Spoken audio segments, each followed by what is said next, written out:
Bismillahirrahmanirrahim. Assalamu alaikum wa rahmatullahi wa barakatuh. So here we are going to discuss what Quran says.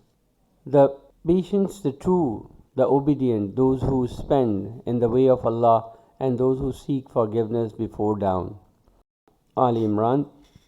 So today we are having a wonderful topic today, energy resources. This is part 1 in which we are going to discuss the different type of resources of energy. First we have fuels and energy. A car engine burns petrol to release energy from moving a car. Camphor burns wood, provide light energy to help them see, and heat energy to cook their food and keep them warm. Both petrol and wood are substances which burns to release energy. They are called fuel. We know that our vehicle is moving just because of fuel. Different types of fuels we'll talk right now. The petrol gives a car the energy to move. Campfires give off light and heat. Types of fuel, we have a gas which is called methane gas and LPG. This can be used in different type of way. We can use them in homes and other ways.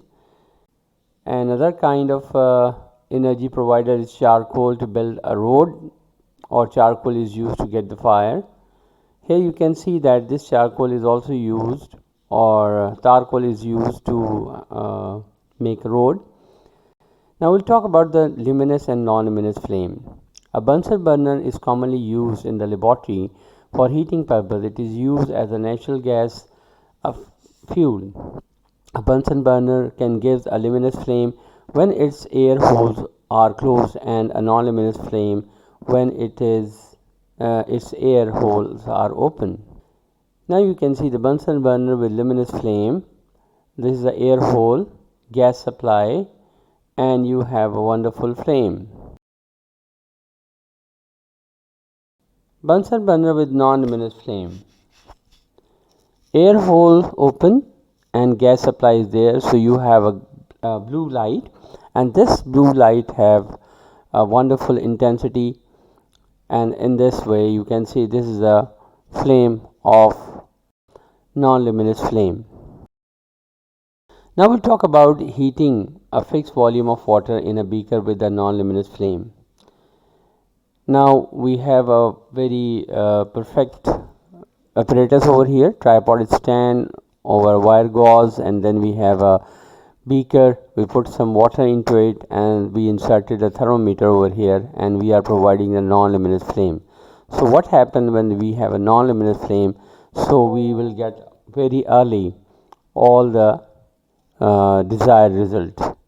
Now we'll talk about the fossil fuel. Crude, coal, oil, petroleum and natural gas are fossil fuels. They are formed from organisms which died millions of years ago. Fossil fuels are widely used as a source of energy in transport, homes and industries. Many vehicles run on petrol and diesel, which are obtained from petroleum or crude oil by fractional distillation.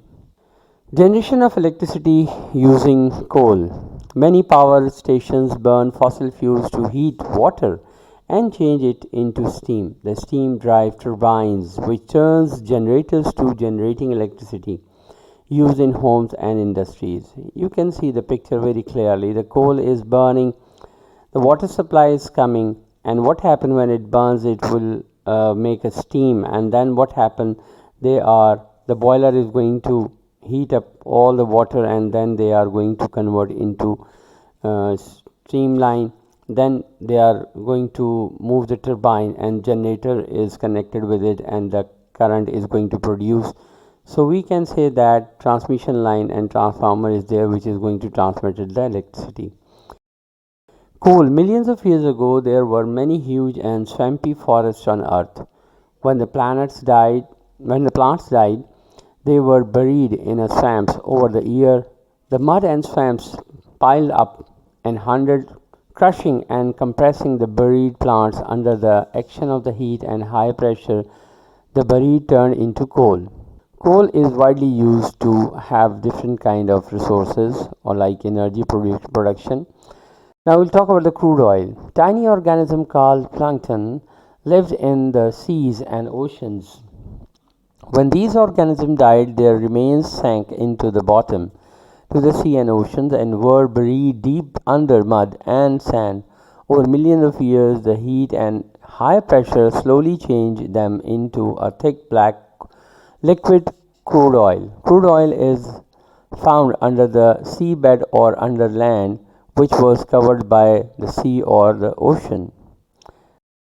Now, natural gas is created naturally over the course of hundreds of millions of years.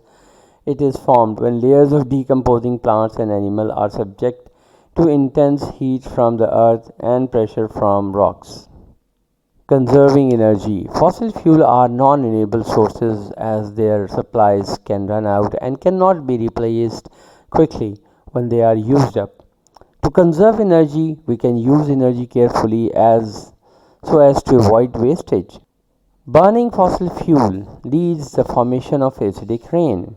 You can see that sulfur dioxide, nitrogen oxide, and the other gases, when they are released from the chimneys and they are moving up, the movement of pollutants, then the gases, pollutants in the atmosphere, dry deposition, wet deposition, and cloud water precipitation, and then we have these kind of processes. So we are facing different kind of problem and we are having a acid rain. These elements are going to destruct or they are going to damage our environment. Jazakallah for today. Assalamu alaikum wa rahmatullahi wa barakatuh.